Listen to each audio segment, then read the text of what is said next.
if you're somebody who struggles with pornography, this is vitally important because we often think about our struggle with pornography as being very external, if you know what I mean. But have you ever thought about it actually begins in your mind? I want to read you a little excerpt from this book, The Pursuit of Holiness, that was very convicting to me, and I hope it's helpful for you. It says, the Bible indicates that our thought lives ultimately determine our character. Solomon said in Proverbs 23:7, for as he thinks within himself, so he is. An old, well-known verse puts it this way: sow a thought, reap an act. Sow an act, reap a habit. Sow a habit, reap a character. It is because of the importance of our thought lives that Paul said, finally, brethren, whatever is true, whatever is noble, whatever is right, whatever is pure, whatever is lovely, whatever is admirable, if anything is excellent or praiseworthy, think about such things.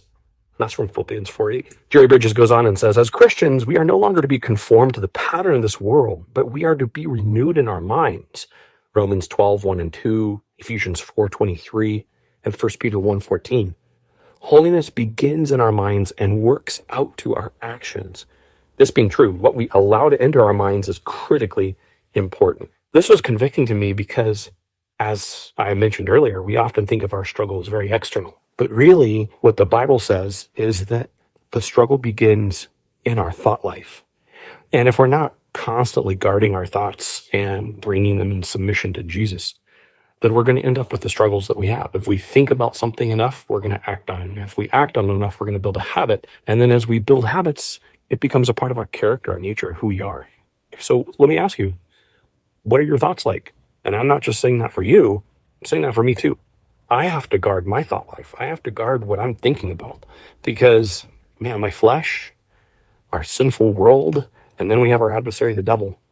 It's very easy for thoughts to go astray. That's why we have to guard it carefully. The Bible also says, guard your heart with all diligence, for out of it are the issues of life.